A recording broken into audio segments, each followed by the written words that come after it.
right. I fixed the white balance in this episode, so sorry about the different white balance. Um, I don't know if you see the background, but that is a thing from Fallout. I mentioned it in a few videos. It's just kind of been there.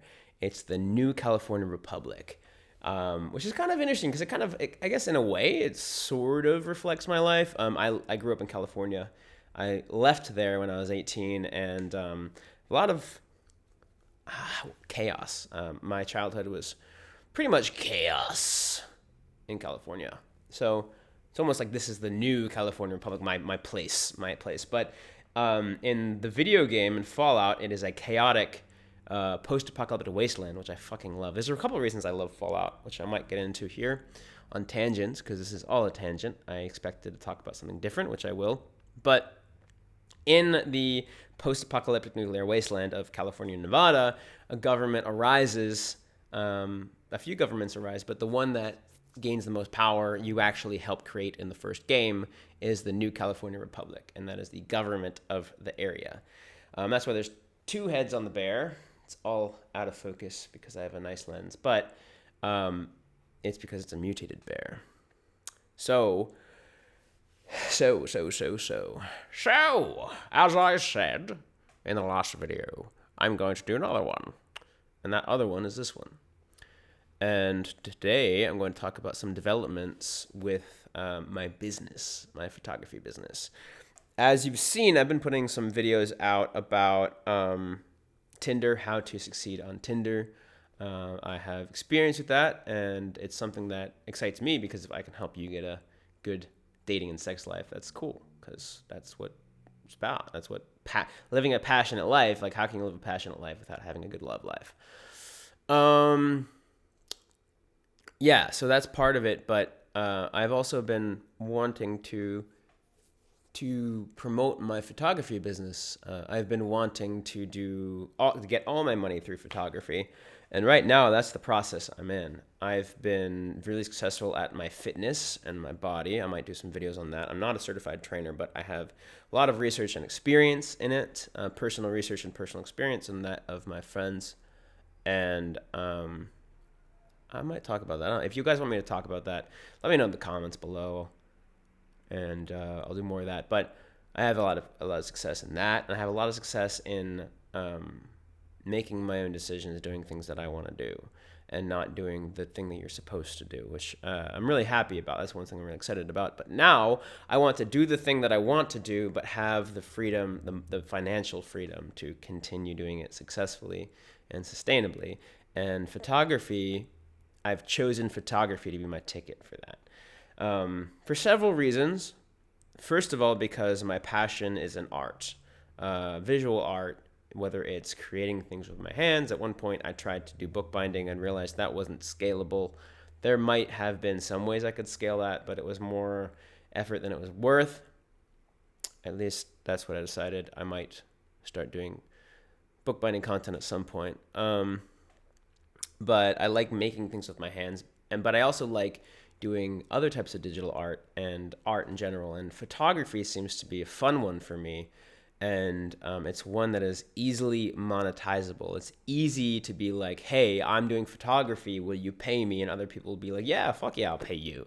Like, I want a photographer. You don't have to convince somebody that a photographer is to pay a photographer. Like, there are some things, like, what's the phrase? There's some entrepreneur guru guy was like, there's you don't need to reinvent the wheel. There's like, if you have a really cool idea, then you can go ahead and try to convince people they need it, but that's your main focus, and you could be wildly successful at that. I mean, Uber was the first of its kind, and well, I think there was like other apps before, but it was the biggest and the first one of its kind. And the people who sold Uber to different municipalities to make it legal and stuff, Uber team, they had to convince people and cities that it was safe and that they needed it. Before that, people didn't trust it and they didn't think they needed it. But you make this thing that's a great idea, and a lot of people like won't think they need it, but you have to convince them, right? But photographer is something that people have used for a long time, and it's a profession that's been around for a couple hundred years. And it's mainstream, especially now with the online everything. And even before photographers, there were portrait artists. You would have painters, and only rich people would be able to hire a painter. But that was a similar thing. You'd hire a painter to document something instead of a camera, instead of a photographer, because there were no cameras before the mid 1800s. So of course in the 1700s you couldn't hire a photographer, but you would hire a painter to commemorate an occasion. So photography is easy because I can focus more on the creative aspect and not the sales. Like the issue with bookbinding was I got some clients for custom books at $100 each, but even at $100 each, they were very difficult. It was very difficult to turn a profit. I was still making like minimum wage, because after materials and after several hours of making them, it was difficult to make much more at all than minimum wage. It wasn't sustainable. I still, will do a commission on passion and on enjoyment when somebody asks me, but I'm not going to make it my main focus, because it takes several hours and it's not. It doesn't make too much money. But when it comes to photography, maybe if I do a shoot for instance, this is 4-hour shoot I did for Saturday, and I got 4 hours for Saturday, and that's not a good example. There's a shoot that I did on Wednesday, because the Saturday was I have a special deal with the event guy. But on Wednesday, I did a shoot where it's actually a creative agency hired me, they subcontracted me in a way to take the photos, and they're editing them. And the photo shoot was maybe an hour and a half, and that was about it, and maybe like 15 minutes to get everything on my computer and upload it and stuff. And emails back and forth was 15 minutes max. So like hour and a half to 2 hours, around, let's just say 2 hours.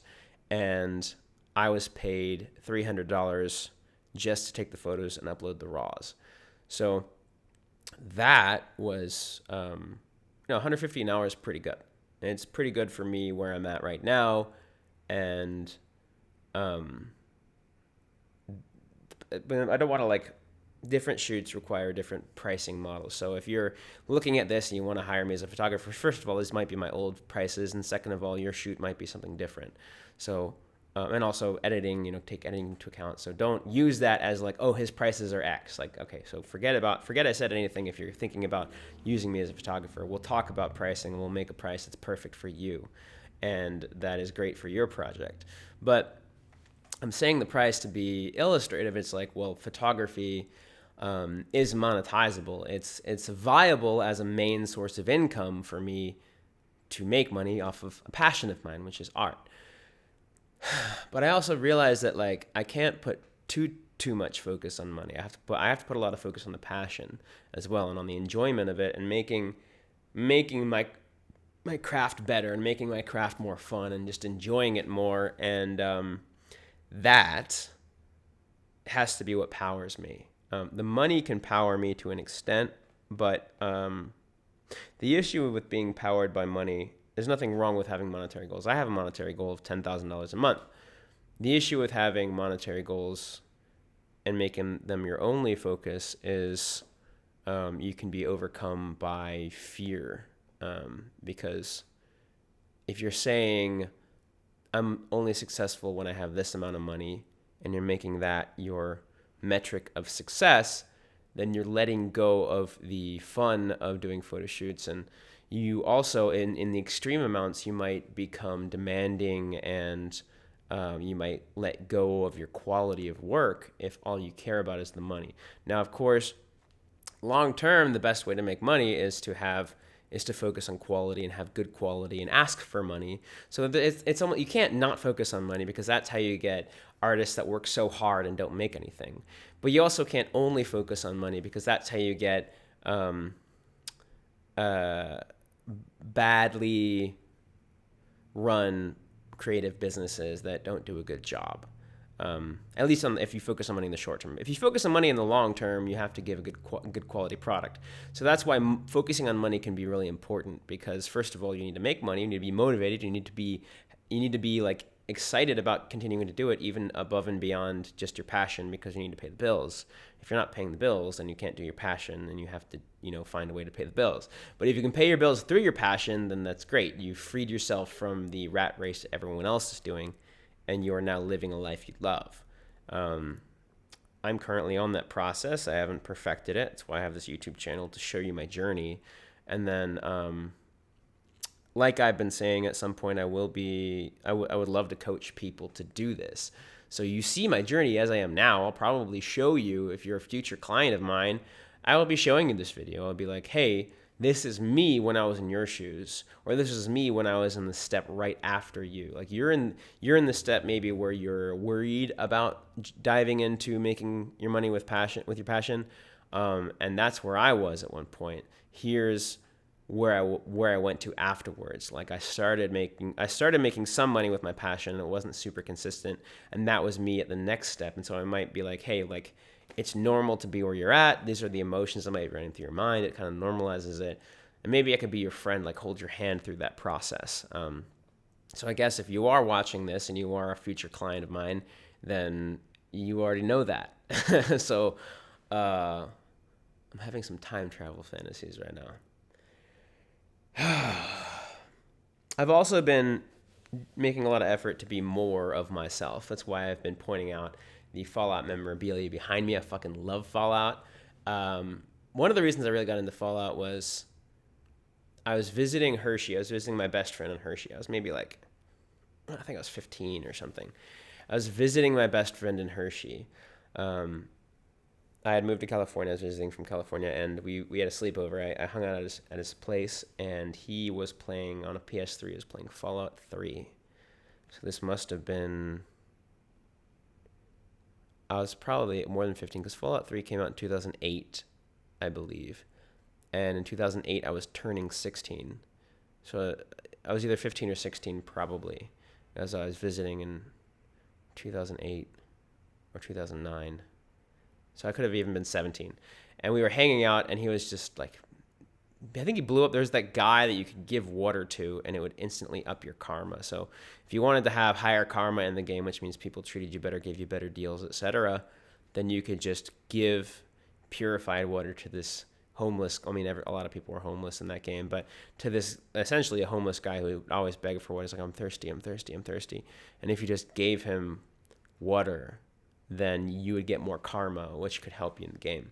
And I remember he went up to him, and I think he blew him up or something. I was like, whoa, that's so much gore. This is really fun. You can do whatever you want. This is so crazy. And I was just watching him play, and it was like, oh, it's so cool.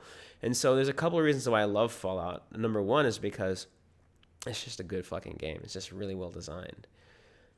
There's so many intricate small stories. You go into this random place, this random shack in the middle of nowhere, where there's a terminal with a log on it, and there's a story behind it, and there's a skeleton maybe on the ground.